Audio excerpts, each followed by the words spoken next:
Fazemos a todos nosso abraço fraterno, pedindo a Jesus que nos abençoe.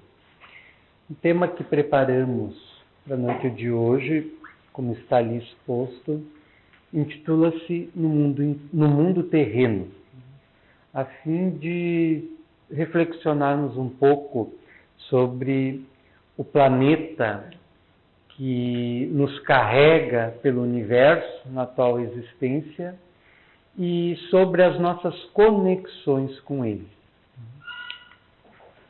Bem, felizmente, desde o século XIX, mais precisamente da segunda metade do século XIX, está presente na Terra o Espiritismo, que é uma doutrina que nos auxilia a compreender melhor a realidade. É um sistema interpretativo da realidade da qual nós fazemos parte.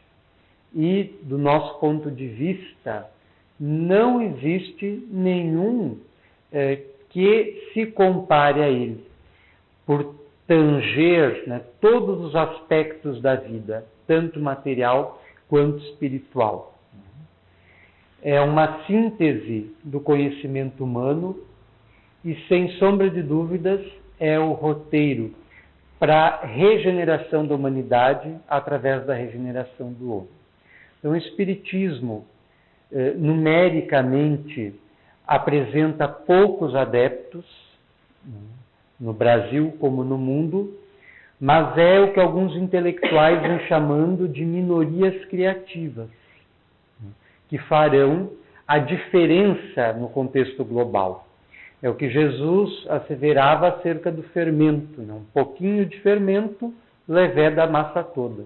Então, as minorias criativas, que já vêm para a Terra espiritualmente, para participar desse processo de transformação pelo qual a Terra vem passando desde o século XIX, vem cumprir o papel de fermento, vem cumprir o papel de agentes transformadores do mundo, principalmente através da transformação de si mesmo.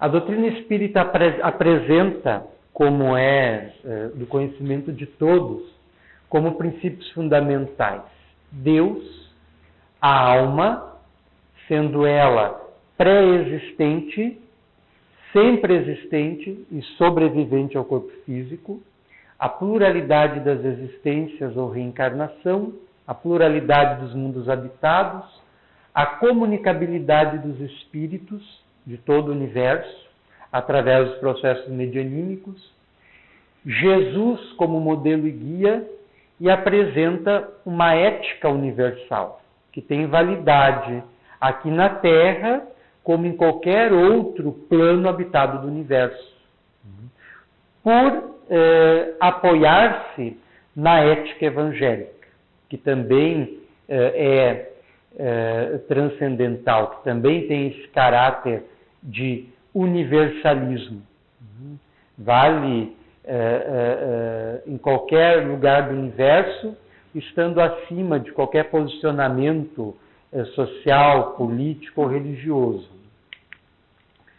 Allan Kardec, estudando as comunicações dos espíritos, as revelações que eles traziam, inclusive sobre outros mundos habitados, estabeleceu, a partir do exame das mesmas, uma tipologia para os diferentes mundos. Não há como calcular, nem estatisticamente, quantos mundos, quantos planetas existem no universo. Tanto que até hoje os estudiosos se digladiam, não estão em acordo quanto à finitude ou infinitude do universo.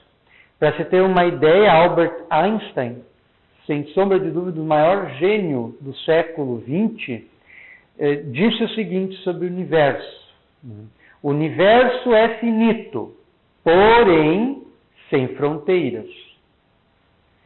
Como entender essa afirmação paradoxal? né? O universo é finito, porém não tem fronteiras, né?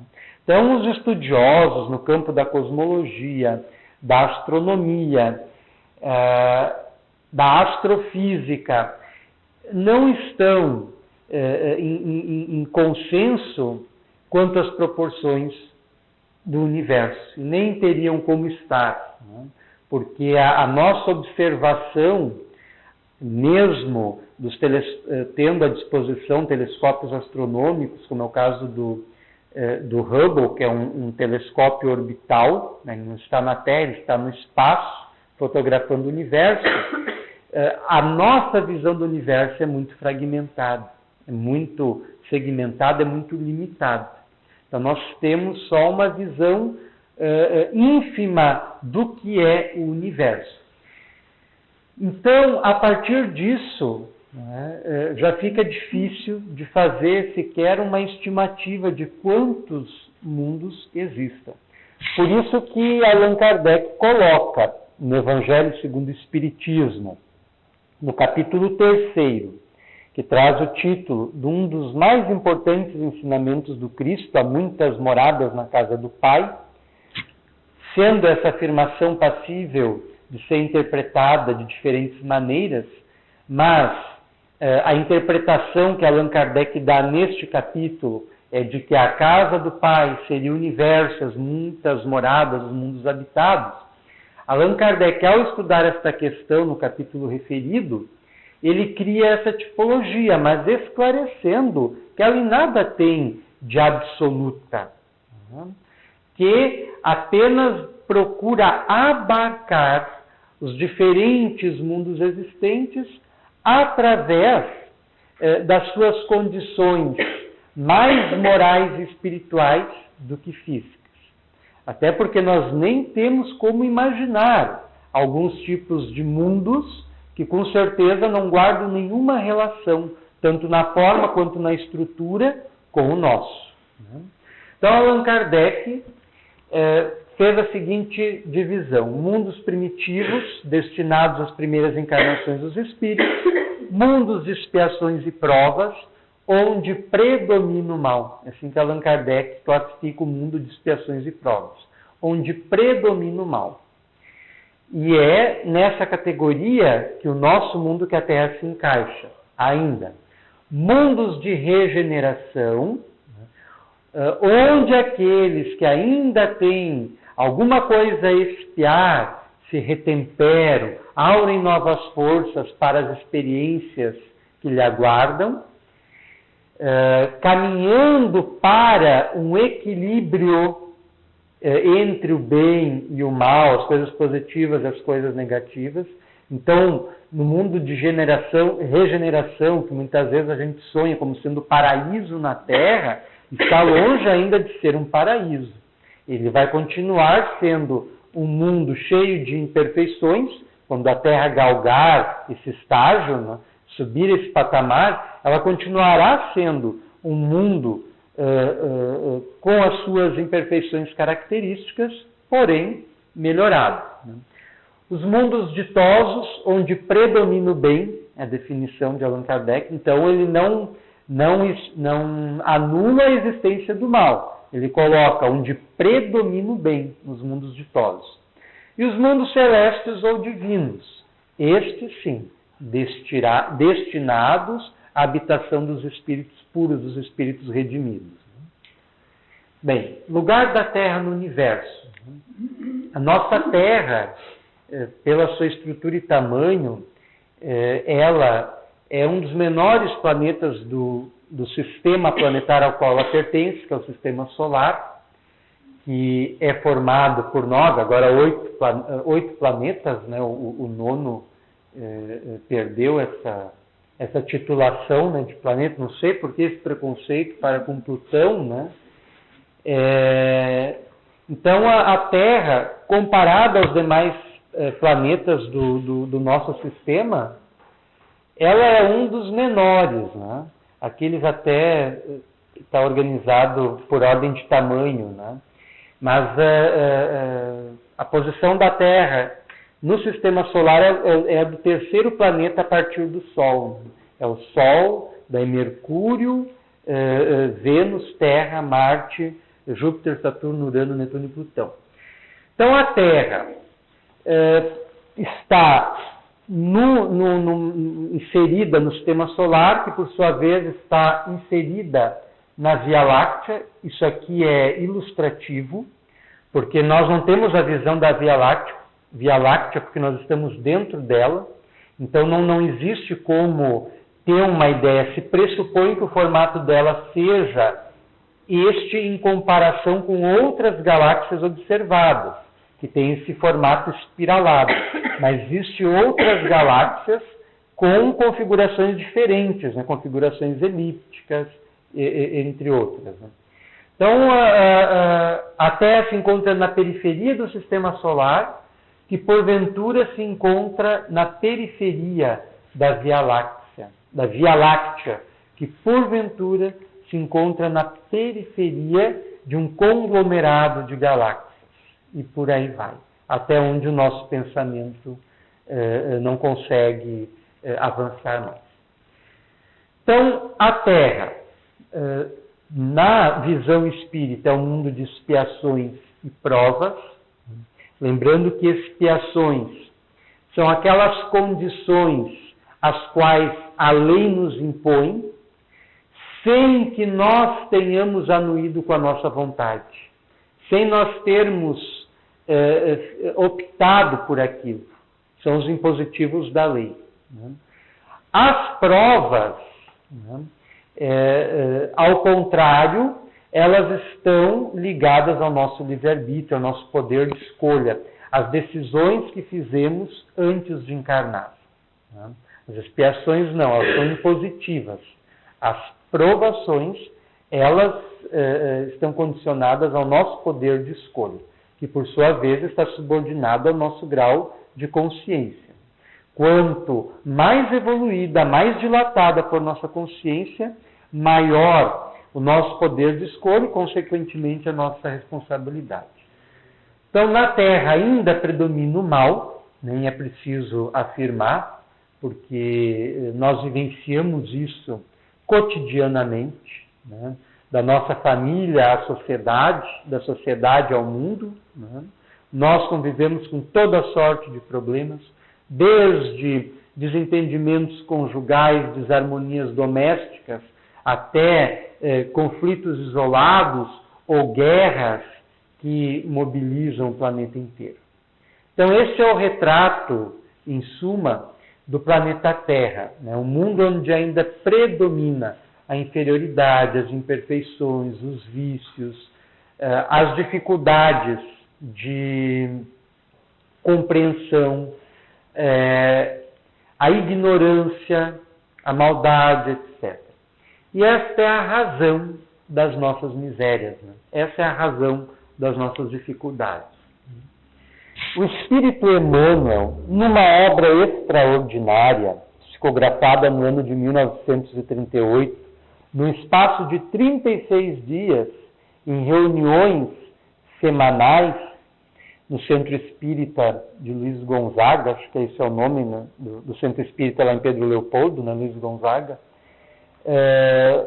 psicografa uma obra que, inclusive, serviu, acredito que, de inspiração para esta casa, que é o A Caminho da Luz. É uma obra, repetimos, extraordinária. Ela traz como subtítulo uma visão da história da humanidade através do Espiritismo, desde a sua estruturação geológica até o século XX, o início do século XX, que é quando ela foi psicografada. E ali, num dos primeiros capítulos, Emmanuel, através do médium Chico Xavier, afirma que rezam as tradições do mundo espiritual que existe na condução do nosso sistema planetário, do sistema solar, uma comunidade de espíritos puros, de espíritos redimidos, de espíritos que já cumpriram o seu ciclo evolutivo, que está em outras esferas, em outras galáxias, ou até mesmo, quem sabe, em outros universos. estes espíritos, eles são responsáveis por tudo que diz respeito à harmonia e à ordem dos planetas que compõem o nosso sistema. Jesus é um dos integrantes dessa comunidade.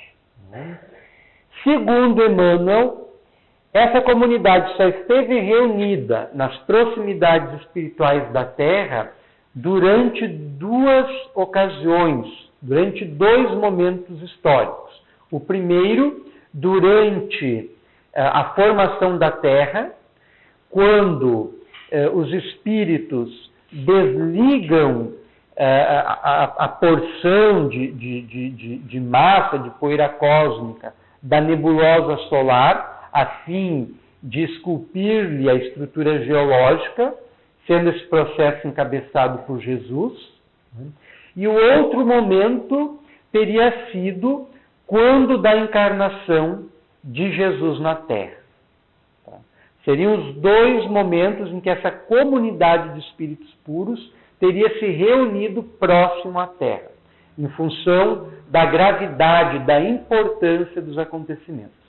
Imagine, para a coletividade desses planetas, um dos membros dessa comunidade resolver mergulhar no mundo das densas energias, mergulhar no mundo material, no mundo ainda mais primitivo do que é hoje. Era um momento de suma importância e, com certeza, eles cooperaram diretamente nesse processo de trazer o Cristo, de trazer Jesus para a Terra, com a missão de fundar, de estabelecer a sua mensagem espiritual para a humanidade, daquele tempo e de todos os tempos. Sendo que Emmanuel destaca nesse livro que Jesus sempre foi o inspirador direto de todos os sistemas religiosos, mesmo daqueles que teimam em excluí-lo. Mas do ponto de vista espiritual, Jesus, a sua mente, é a matriz inspirativa para todos os sistemas religiosos presentes no mundo, os mais diversos. Desde os precursores, aqueles que vieram antes de Jesus, como Forri, Lao Tse, Buda, Confúcio, Sócrates, Platão, Moisés, Jeremias, Ezequiel, até daqueles que vieram depois, formando novas estruturas de pensamento religioso. A matriz central sempre é o pensamento do Cristo, a verter em ondas sucessivas de inspiração, de luz sobre a Terra. Então, Jesus tem uma relação profunda com a Terra. O espírito André Luiz, na obra Evolução em Dois Mundos, divide os espíritos em 2 categorias. Os espíritos que são responsáveis pela cocriação em plano maior e os espíritos que são responsáveis pela cocriação em plano menor. Nós, como filhos de Deus, somos os seus herdeiros diretos. A Joana de Ângeles, na obra É Filho de Deus, tem uma mensagem belíssima intitulada Herdeiro de Deus. É belíssima essa mensagem, ela faz uma reflexão nesse sentido. Nós, como herdeiros de Deus, herdamos também as suas virtudes, as suas qualidades. Deus é o Criador absoluto. As suas criaturas, em contrapartida, como colaborantes do seu trabalho criativo, são criadores no plano da relatividade. E aí André Luiz encontra ensejo para fazer essa distinção. Os espíritos que cocriam em plano maior são os espíritos já redimidos, os espíritos que já concluíram o seu processo evolutivo e atuam, conforme Jesus, na estruturação de novos globos que vão abrigar novos espíritos que nascem incessantemente a todo instante para iniciar a sua caminhada evolutiva. E os espíritos que cocriam em plano menor. Dentro dessa categoria nós nos enquadramos. Nós nem paramos para pensar nisso, mas a nossa mente é por si só um mundo de per si, que além de criar a sua própria realidade, interfere na criação da realidade alheia, através dos pensamentos que nós arremessamos continuamente de nós para os demais, que adquirem forma, adquirem cor, adquirem aspecto variado, de acordo com as impulsões que nascem das profundezas do nosso ser. Então, Jesus é o governador espiritual da Terra, né? Ele coordena a Terra desde a sua formação até a atualidade, né? E, por isso, conhece-nos a cada um de nós, como nem mesmo nós nos conhecemos, e nós nem temos como dimensionar a sabedoria de Jesus, o conhecimento de Jesus, a memória de Jesus, para conseguir penetrar, além dos mais dos 6 bilhões de habitantes da Terra encarnados, os mais de 30 bilhões que circundam a atmosfera espiritual do planeta. E Jesus conhece minuciosamente a cada um deles, a cada um de nós, sendo responsáveis pela nossa condução. Por isso, merecidamente, ele recebe esse título de modelo e guia para nós. Então, a sua passagem pela Terra foi fundamental para estabelecer o roteiro que nós devemos seguir. Então, o seu evangelho, que condensa a sua mensagem, a sua boa nova, é o caminho de luz que nos compete trilhar. É fundamental para entender a Terra, entender que existem outros mundos que são habitados e que estão em diferentes níveis de evolução, e é fundamental entender o mecanismo das reencarnações. Assim como cada um de nós teve já várias vidas sobre este planeta, existem casos de espíritos que migram de um mundo para outro, consoante as suas necessidades pessoais. E existem casos em que grandes conglomerados de espíritos se deslocam de um mundo para outro, a fim de atender várias finalidades. Quando vem de um mundo mais evoluído para um mundo menos evoluído, vem cooperar no processo de evolução, no processo de crescimento, no processo de transformação do mesmo. Emmanuel, no mesmo livro citado, fala que na constelação que os nossos astrônomos batizaram de Cocheiro, existe uma estrela semelhante ao nosso Sol, só que muitas vezes maior, batizada de Cabra ou Capela, que também possui a girar em torno dela sua família de mundos, tal qual o nosso Sol tem a girar em torno dele os planetas que compõem o seu sistema. E um destes mundos possui estreitas ligações e afinidades com o nosso, porque estava há cerca de 3, 4 milênios numa posição semelhante à que o nosso mundo se encontra hoje. Eles estavam transicionando da categoria de mundo de provas e expiações para a categoria de mundo de regeneração.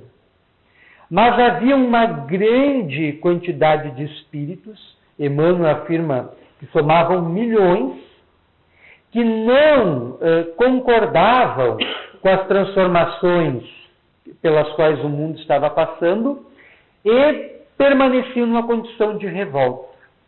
Esses espíritos foram degradados, foram expulsos deste mundo e foram parar aonde?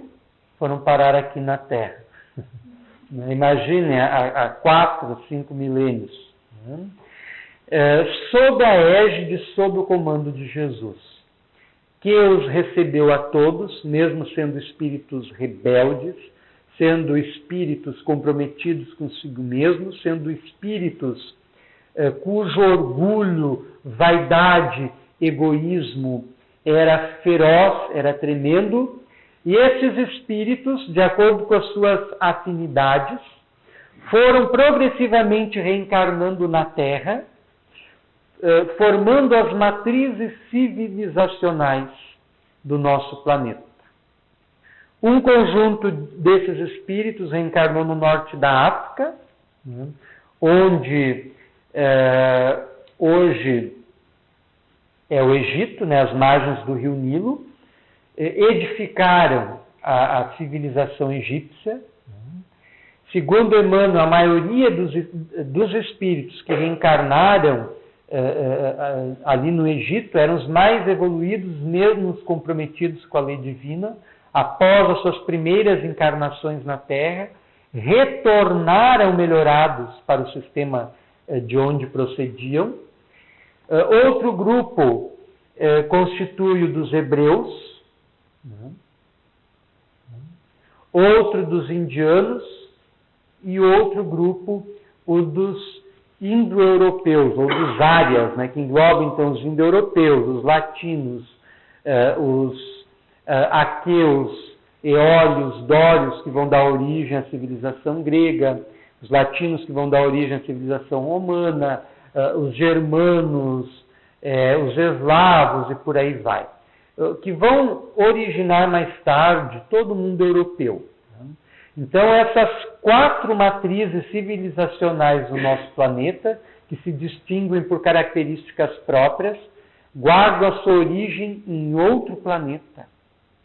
Então, seus princípios diretores no campo da política, no campo da religião, no campo das ciências, foram auridos no sistema de onde eles vieram, de onde eles procederam. E trouxeram isso para cá em regime de enxertia. Como se pega, às vezes, uma rosa e se coloca em outro pé para fazer uma combinação, o mesmo foi feito com esses espíritos. André Luiz chama isso de enxerto revitalizador na obra Evolução em Dois Mundos. Esses espíritos são enxertados na Terra, ainda primitiva. A maioria das populações eram pré-históricas, estavam na fase do Paleolítico Superior, vivendo predominantemente da caça, da pesca, da coleta e de uma agricultura incipiente. Então, esses espíritos vêm contribuir, mesmo com seus comprometimentos com a lei divina, as suas luzes para este planeta que está estabelecendo as suas linhas de desenvolvimento. E tudo sob o controle superior de Jesus. Bem, nós nos encontramos, então, na mesma condição que este mundo lá do sistema da Capela se encontrava. E houve essa corrente migratória para cá. Muitos dos quais estão aqui até hoje. Muitos de nós somos capelinos. Viemos desse sistema planetário. E não conseguimos ainda retornar para, entre aspas, o paraíso de onde caímos. Porque os hebreus têm tão forte, no contexto da sua mitologia, a temática do paraíso perdido, do jardim do Éden, da onde foram expulsos. Porque eles, segundo Emmanuel, eram o grupo mais orgulhoso de todos e jamais aceitaram o degredo. Então, vir de uma condição melhor para uma condição pior, fez com que, no seu arcabouço mental, elaborassem esse mito da expulsão do paraíso. Então, essa situação que o planeta lá da Capela vivia, nós estamos vivendo na atualidade. Estamos num período de franca transição. E todo período de transição é marcado por matizes que são difíceis de discernir. É como a transição do dia para a noite ou da noite para o dia. É difícil de compreender, né? Quando os últimos clarões do sol estão se pondo e a escuridão da noite está chegando. Nós estamos numa fase assim, uma fase de transição, uma fase intermediária, né? Onde ainda se caracteriza, né? Está muito presente a nossa animalidade, a violência, o medo, o egoísmo, o ódio, o orgulho, a vaidade, a ignorância, a inferioridade. Isso é o que nos tipifica. E é importante nós compreendermos que essas características do nosso mundo são as nossas características enquanto indivíduos, enquanto coletividades. O mundo é do jeito que é porque nós somos do jeito que somos. A partir do momento que cada um de nós melhorar-se, a partir do momento que cada agrupamento humano melhorar-se, por consequência, a Terra há de melhorar-se também.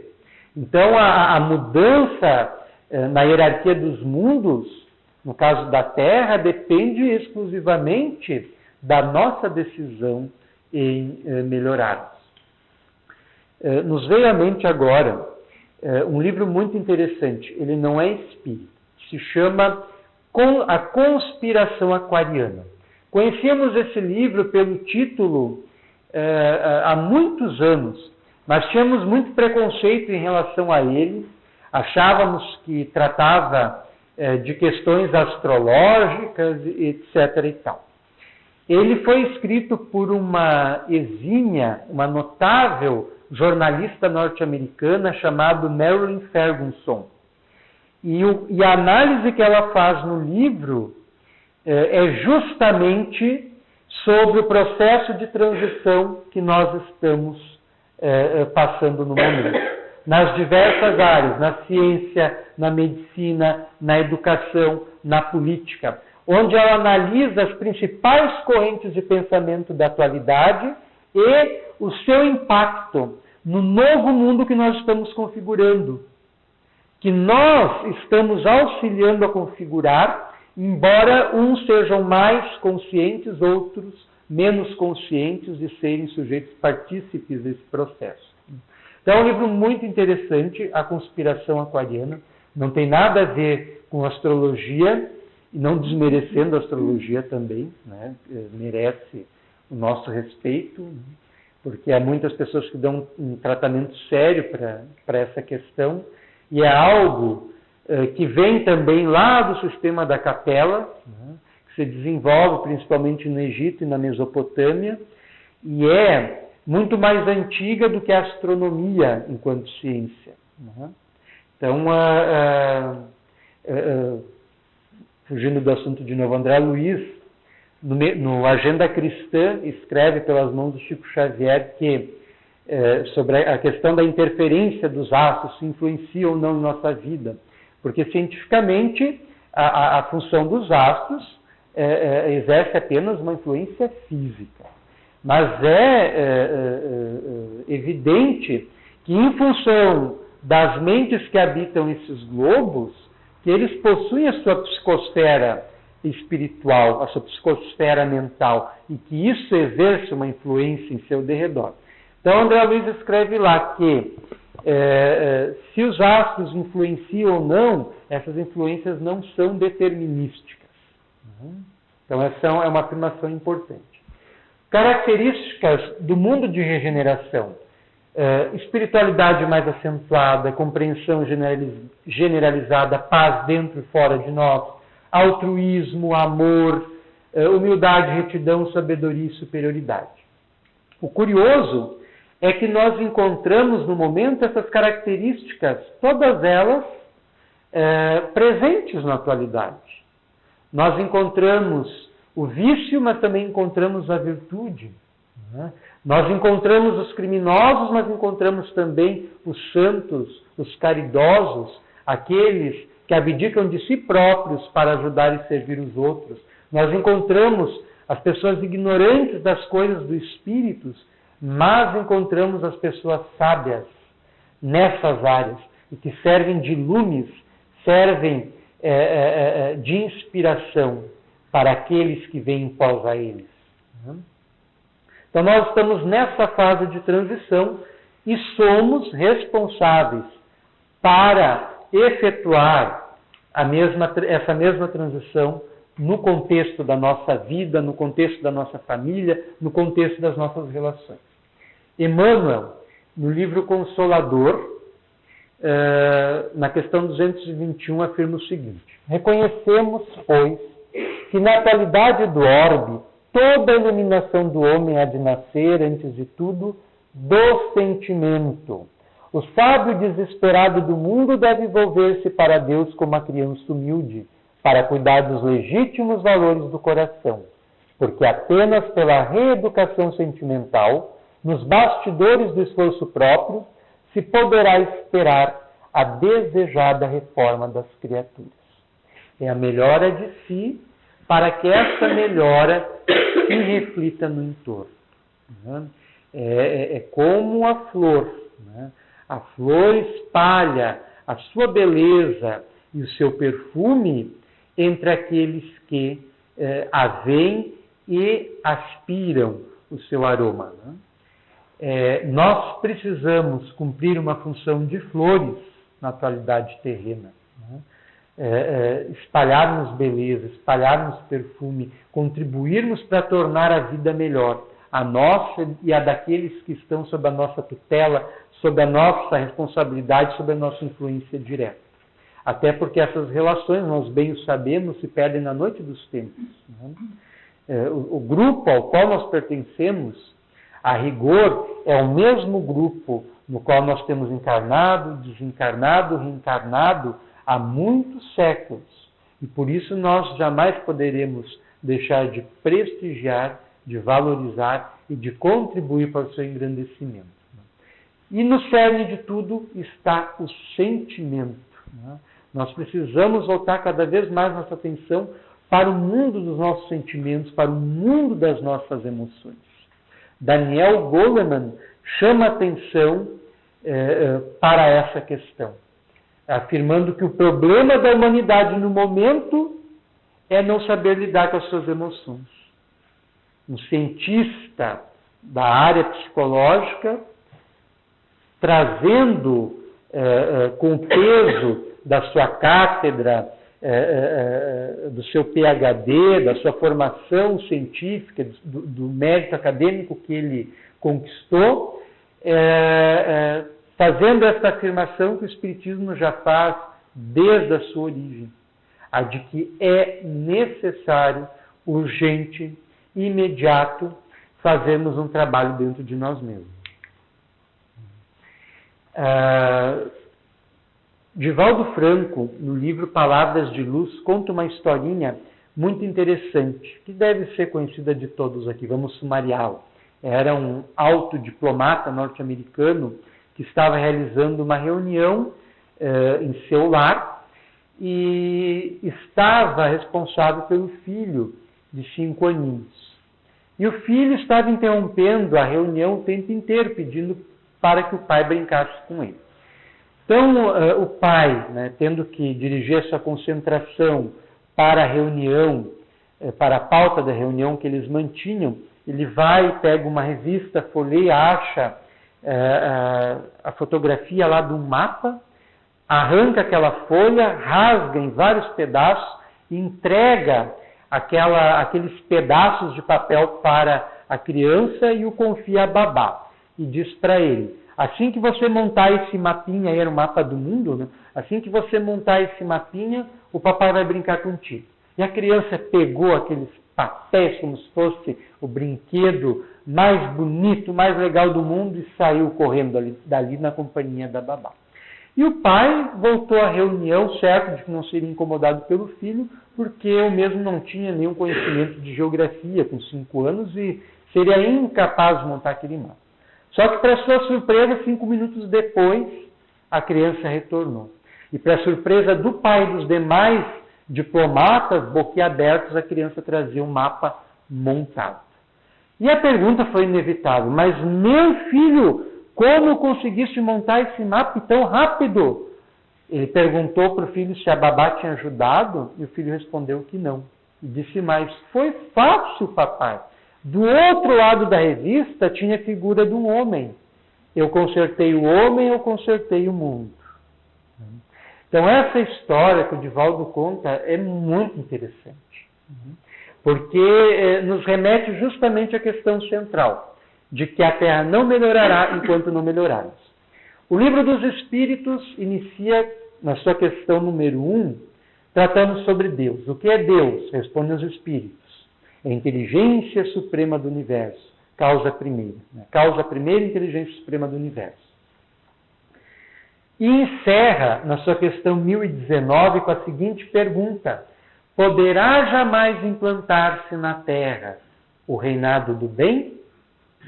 E os Espíritos começam a responder, porque isso é só um trecho da resposta, que é bem mais extensa, que o bem reinará na Terra quando entre os Espíritos que a vêm habitar os bons predominarem, porque então farão que aí reine o amor e a justiça, fonte do bem e da felicidade. E mais adiante, eles colocam que, então, os espíritos dos maus, que a morte vai ceifando dia a dia, e todos os que tentem deter a marcha das coisas serão daí excluídos, pois que viriam a estar deslocados entre os homens de bem, cuja felicidade perturbaria. Foi o que aconteceu em Capela, e é o que está acontecendo já, segundo noticiam os Espíritos, no nosso orbe. Irão para mundos novos, menos adiantados, desempenhar missões penosas, trabalhando pelo seu próprio adiantamento, ao mesmo tempo que trabalharão pelo de seus irmãos mais atrasados. O que ocorreu com essa corrente migratória que veio de Capela e ajudou a sentar as bases estruturais das primeiras civilizações, cuja influência nós somos herdeiros diretos. E um pouco antes, eles afirmam que essa transformação se verificará por meio da encarnação de espíritos melhores que constituirão na Terra uma geração nova. E nós já fazemos parte dessa geração nova. Estamos vivenciando a chegada de espíritos já melhorados, já melhores, que contribuirão pelo contato social para a melhoria coletiva dos demais. Para finalizar, algumas quadrinhas para refletirmos sobre a nossa relação com a Terra, já porque não existe uma folha de árvore que caia sem o conhecimento de Deus. Não existe nada que seja por acaso no universo, então nós estamos exatamente onde nós precisamos estar, no meio em que precisamos estar, com as pessoas que precisamos estar. Viver no mundo terreno, sem melhorar o coração, é um tempo que se perde no caminho da evolução. Se nós estamos na Terra, despreocupados e descomprometidos com a nossa melhoria pessoal, nós estamos perdendo tempo. E correndo o risco de sofrer o degredo. Sermos os espíritos que vão contribuir para a consolidação de um mundo mais primitivo. A tua vinda para a Terra foi muito bem planejada. Cada etapa da tua vida já se acha programada. Então, as nossas experiências terrestres, em suas linhas gerais, foram programadas, foram planejadas antes da nossa encarnação. Principalmente os momentos mais dramáticos. Nós os requisitamos. Embora pareça contraditório, porque na carne, no corpo físico, ninguém quer passar pelo sofrimento, ninguém quer passar pela dor, ninguém quer passar pelas coisas difíceis da vida, mas o espírito enxerga mais além, o espírito enxerga com outros olhos. Então nós fizemos essas escolhas e temos que trazer isso presente no momento que a dor nos bate à porta. Porque é a hora de adotarmos uma postura de resignação, uma postura de comprometimento com a nossa própria programática evolutiva. Coisa que nós não fazemos. Coisa que a maioria da humanidade não faz. E por isso o umbral está cheio. As zonas de dor, de sofrimento, de sombras engrossam cada vez mais as suas levas. E isso exerce uma influência negativa sobre a Terra, sobre aqueles que estão encarnados, aumentando os índices de violência, de criminalidade, de drogadição, etc. Jesus venceu o mundo, mostrando como fazê-lo. Seguindo o seu exemplo, também conseguiremos. No contexto atual da Terra, que é de provas e expiações, aguardamos uma nova era a começar nos nossos corações. Então não vai existir uma era nova, uma terra de regeneração, sem que o nosso coração se renove, sem que o nosso coração se torne essa terra nova, essa terra regenerada. E por último, uma afirmação do nosso amado Mestre, extraída do Evangelho de João, do capítulo 13, versículo 33. No mundo haveis de ter aflições. Coragem, eu venci o mundo.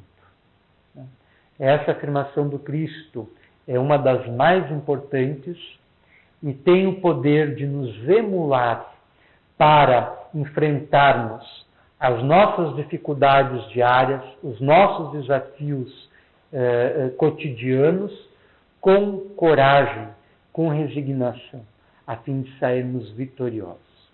Agradecemos a generosa atenção de todos e pedimos a Jesus que nos abençoe.